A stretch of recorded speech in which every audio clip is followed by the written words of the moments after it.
Hello everybody and welcome back to World of Warships Legends. My name is Spartan Elite 43 and tonight we are finally wrapping up our path to the Charles Martel. Now I'm sorry that it took a little longer to finish this series, but I really did enjoy playing the Montana, and I wanted to make sure that we got plenty of content out there for the Montana. But with that being said, let's also get right into our commander. We are running Andre Lemonnier, or Lemonnier, whichever. Isiroko Yamamoto, Nikolai von Essen. Beyond range, igniter, punch through, and fixated with fully packed. For our equipment, we are running aiming systems mod 1. We are running steering gears mod 2, steering gears mod 3, or no, concealment system mod, and gunfire control mod for that extra range. We are fully upgraded. We are running the sonar and the heel. We don't have a flag on it currently, but we are running the permanent revolutionary camo that we created. I think. Yeah. Yep, we created a permanent camo. But we have other camos that we could use too that we've earned since we've actually made this one. But either way. Survivability, 38,000 hit points with a 16% torpedo damage reduction. Artillery, you got 203mm 55 caliber MLE 1934s. You get 9 of those in a 3x3 configuration, firing out to 18.3 kilometers. Reload time in just 10 seconds. 180 degree turn time, 25.7 seconds. HE shell maximum damage is 2800 with a 17.5% chance to set fires. AP shell maximum damage is 5292. Secondaries, you get 100mm 45 caliber MLE 1931s. You get 10 of those, firing out to 5.2 kilometers, reloading in 4 seconds, doing a maximum HE shell damage of 1400 with a 8.5% chance to set fires. For torpedoes, you get 550mm Lance torpedoes. You get 6 of those, 1 triple launcher on either side of the ship. Then you have reload time of 90 seconds with a maximum damage of 15,833. Torpedo detectability is 1.3 kilometers. Torpedo range is 10 kilometers, and torpedo speed is just 60 knots. For AA defense, you have 20mm 70 caliber Mark IVs. You get 16 of those, doing 58 damage per second, reaching out to 2 kilometers. Then you have the 37mm 70 caliber ACAD MLE 1936s. You get 8 of those, firing out to 3.5 kilometers and doing 48 damage per second. Then you have the 40mm 56 caliber Bofors Mark II. You get 16 of those, and they do 64 damage per second and reach out to 3.5 kilometers. And then you have the 100mm 45 caliber MLE 1931 dual purpose secondaries. You have 10 of those, reaching out to 5 kilometers, doing just 34 damage per second. So AA defense, pretty bad for this high of a tier anyway. Maneuverability, maximum speed is 32.5 knots. Turning circle radius is 690 meters. And the rudder shift time, 7.1 seconds. Now you could trade the concealment mod and go for a little bit more maneuverability on this thing. And it's not a bad play at all. But personally, I end up being a little closer than most. So I go for the concealment. And with our concealment mod, we are detectable out to 11.6 kilometers. Detectability by air, 7.3 kilometers. Detectability is guaranteed is 2 as always. And then detectability while firing in smoke, 7.8 kilometers. Armor. This is where this ship really gets into trouble. And it's just like the Algerie. We kind of talked about it as well. But this thing is way better than the Algerie, okay? Let's just put that out there. Like, I'm not a particularly big fan of the Algerie. I think the Algerie was a step back from the Tier 5, and being the first ship with the 203mm guns, it just really does not do well, in my opinion. Charles Martel is much better. Even with the build that I use, which is unconventional, I understand that, but it's what I personally prefer. This thing is still a beast. But, much like the Algerie, it's so easy to send back to port. But forward plating, you get 25mm, just under what you need to bounce or not be overmatched by 15-inch guns. So you will be overmatched by 15-inch guns. Okay. If we get rid of that and we look, we've got a 100mm armor belt, which is nice.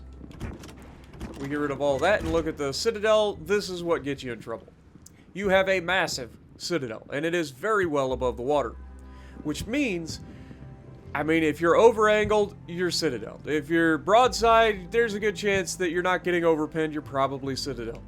Because of that armor belt that's out there as well. So, like, your shells aren't necessarily going to get over, like, battleship caliber guns usually overpin, like, lightly armored cruisers. However, that 100mm belt almost guarantees that this ship does not care about overpins. It literally just gives up citadels from any battleships. And of course, because it only has a 25mm bow, everybody can go right through the bow with their bigger guns. And when they do, guess what? Citadel. So keep that in mind. Same for the back. Like, there's no difference here. There's very little room between the back and the superstructure, and or back and the Citadel and the front and the Citadel. So you really have very small areas in which you can get away with getting overpinned. So the best bet for you in this ship is to not get hit. Okay? Whenever you can avoid it. And with that, let's move on to the overview. Nimble aim, above average main battery traverse speed, gives an edge in close quarters combat. Broad launch, a wider maximum spread of torpedoes. And fast, above average maximum movement speed. Charles Martel, a heavy cruiser project C5A3, designed to rival potential adversaries. New ships of this type that were being built in Germany. The main difference from the previous ships was manifested in the enhancement of the ship's main guns located in triple turrets. She was designed in 1939, never built. So let's take a look at this thing. Now, honestly, this thing looks pretty solid. Unlike the Colbert, which we saw just a couple days ago. The Colbert, ugly duckling. This thing, not bad. It still sticks out of the water way too much, if you ask me. But you have that. You just gotta avoid getting shot. But the looks of the ship, not bad. Not bad. I kind of like the smokestack being integrated into the secondary tower there, or the rear tower, whatever you want to call it. I do like that a lot. But honestly, it's a good ship. And the torpedo launchers are kind of protected as well inside a little box. So while that does mean you don't get the best torpedo angles in the world, it also means you don't lose them as easy. But overall, it's not a bad ship, and we're going to get into showing you guys how I use it, and how sometimes that doesn't end well. So, with that being said, let's get to the gameplay. Alrighty, so we're going to be on Shards, and we are in the Charles Martel. Now, I'm not going to lie to you guys, I make some boneheaded decisions in this one that could cost our team the game. So, yeah, let's get into it, and I'll go over some of these decisions. Now, I actually think I did a pretty good job, and my fire chance in this one was god tier. Like, I don't know what was going on for this match, but this was just fires for days, which is always a good thing when you're in a fire starter. So, yeah, you love to see it. But initially, we're going to push forward, see what's in A, or see what's around A, and then we're going to push around the outside. As a fire starter, I don't want to be the front line. I don't want to be the guy that's right out getting shot at. I'd rather my battleships take the hits and then me get to sit there and bug people from a distance. That's the goal, right? Because, like I said, the Charles Martel and the Algerie, they don't tend to get they don't tend to get overpinned the way other cruisers do. They just tend to get exploded. So, yeah, we're going to push out. And you see, I'm pretty confident that I dropped torpedoes in here, you know, where I think that they might be going. And, you know, just out of playing this game enough, you kind of get an idea of what people like to do. Obviously, there's no destroyers here, but you never know. Could catch somebody off guard going across the cap early. They have changed the position, the spawn points in this map, so it's a little bit different than it used to be, but it's still kind of the same. People like to push to this outside edge if they can get it. And I'm no exception, especially in this ship, because I figure my guys are going to go forward and engage at the cap, and then I will be able to lob this island and burn things down. That's the goal. That was the target. But you'll see, things don't always go to plan. Because the two people that are with me are both Tier 6 battleships. One of them is a King George, and the other one is a Colorado. And between the two of them, they're not really going to be a whole lot of help. I think between the two of them, the King George was definitely the one that did the most. And you might recognize the name of the Bismarck that's coming towards us. Yeah, it's walking. You guys remember Iowa versus, or not Iowa, but Montana versus Yamato? Yeah, that was him. Same guy. This was actually a match that happened way before that one. This was days prior. But it was just funny that we end up running into each other. But first shot out, we don't get anything. We didn't get detected either because we took it from behind the island. Second shot here, we're going to be able to take that and then kind of disengage. We got a Nelson here as well. We get a fire immediately on the King George, or on the Bismarck, which is walking. And then we're going to go ahead and change targets. We've got an Atlanta here.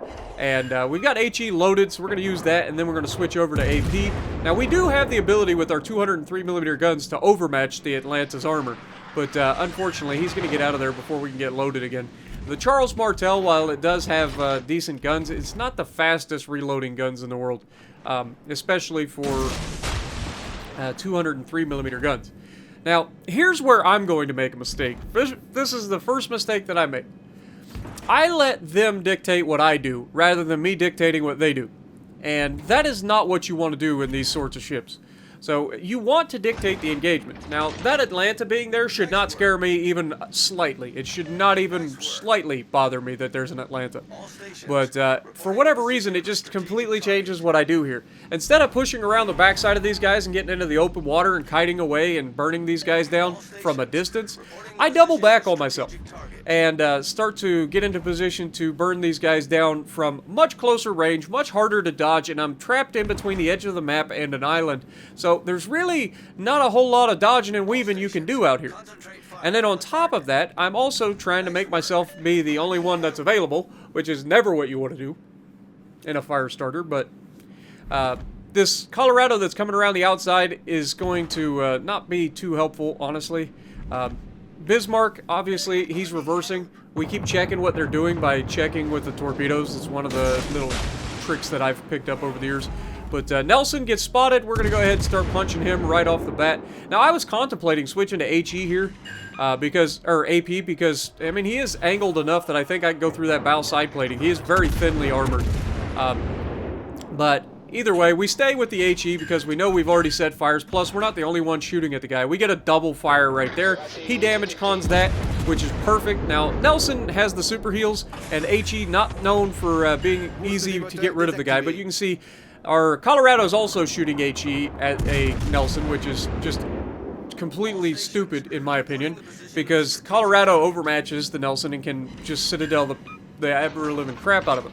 But once again, instead of getting myself into a position where I can kite away and burn these guys down from a distance, I just keep doubling back. And Walken gets wise to my strategy here. You know, if you double back and do the same thing too many times, like, people start to catch on. They just do. So, keep that in mind. Now, we are coming back. The Atlanta is pushing forward, so he's got an island to hide behind. We are coming back to try to get some more torpedoes. It seems like every time we do one of these loops, we get another set of torpedoes out, so at least we have that going for us. But I was thinking about using this island right here to sit here and spray these guys, and it's not a bad strategy, but they're actually pushing forward. And because of that, I can't use the island, so that forces me to come out. Obviously, with two battleships here, I'm looking at getting some torpedoes.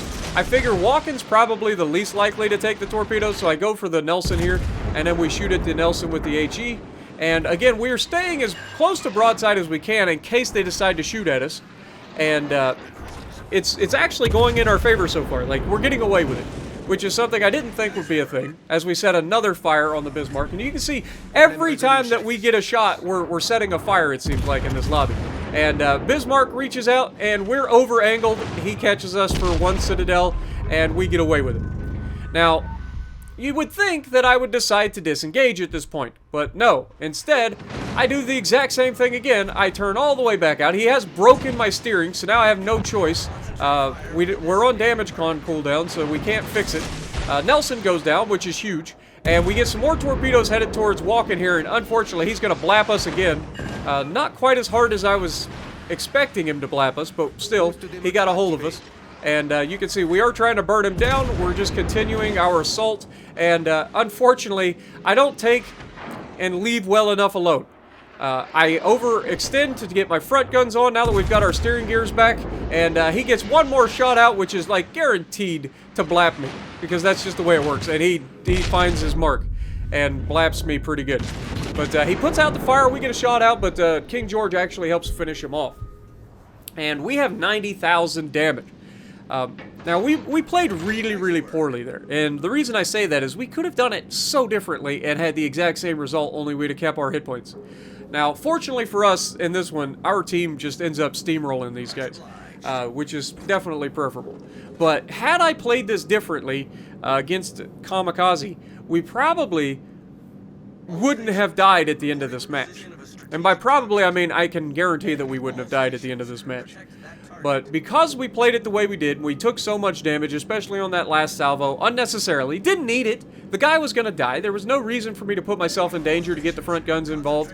Could have just stayed skinny and wiggled out of his way, but no. I had to get the guns on him. I had to be the one to try to kill him. That's just the way I am. And it was a dumb play. Plain and simple. It was just a really bad play. And I deserved to be sent back to port for it, and I darn near was. But we get our last heal off. That's going to give us a little bit of a health pool. Not much, but it'll give us a little bit. Just under 10,000, I believe. Probably like 8,600 or something like that. But we're going to push over towards mid to try to help our team out. Now, this still, like I said, we're steamrolling the enemy. We've got cap control. Our guys are going in to capture A, so that's why I didn't bother going in after A. I figured they've got this, and yeah, we have just at 8,000 hit points. So we're seeing what the enemy's doing. We've got one guy that's charging Bravo with so many people there to help. He's in North Carolina. So we're going to help get in position to try to burn this man down, and he is going to get blapped. I don't know what he did wrong, but this North Carolina is about to lose all his hit points real fast. That was most likely an overmatch by the Bismarck through the bow. Remember, North Carolina is a Tier 6 battleship, has a 25mm bow, meaning 15-inch guns have no trouble going through it. And between, not so much our shots, but everybody else's shots, like, look at this man's hit points just melt away as he gets put under a golden shower for the ages, and then Bismarck reaches out, touches him right through the bow once again, and, you know, before our shells even get there, this man's dead. Like, that's done. And Boise gets a Kraken, so well done to the Boise, for real. And you can see Boise's actually all the way over here. Manages to get his Kraken. And again, I have 8,000 hit points. I'm feeling pretty confident that I can get into a fight with a cruiser. Miyoko, full health. And there's a battleship out here with him. But I figure, why hold this match up? Let's get out here and see if we can't help get rid of these guys, you know? It's not guaranteed, but we're going to give it a shot. At least light these guys up for our team. We're not the sneakiest guys around, but we have decent concealment, so we might be able to get away with it, detecting them and keeping ourselves hidden. And that way, I mean, you already saw how well our team focuses fire, so it's pretty easy to find out why our team won this match. Like, everybody was able to get in positions and focus targets down, rather than, you know, letting everybody have 300,000 hit points to take off of them. So anyway, we get detected here. The Miyoko obviously has a much better concealment than we do. Probably running a 9-kilometer concealment. But we go ahead and take the shot at the North Carolina. And there you have it. Just under 10 kilometers, the Miyoko gets lit up. We take a first shot here with HE. Then we switch to the AP because we know darn well we can kill this man. And North Carolina reaches out and touches us. But fortunately for us, we were able to take down the Miyoko and get our kill. So we did at least trade a little bit there, even though not the best in the world. And that North Carolina, that was just a nice shot. But yeah, again, not the best showing of the ship, and I know this. I'm not a fire spammy kind of guy, but I thought this was a good match to show you guys, just to show the weakness of the ship and just how you really can't afford, especially against battleships, you can't afford to play these things super aggressive because you're not going to get overpinned. It's going to be Citadels more often than not, as the Bismarck gets his high cow on what looked to be a Death Strike, but didn't quite end up being a Death Strike. But either way, we had a solid victory. 97,000 hit points. Fourth on the team. Again, 3 people on my team having over 2,000 base. And Boise, again, Kraken, you gotta love it. So if you like what I'm doing, punch the like button, leave a comment below, subscribe to the channel if you haven't already, and as always, I will see you in the next video.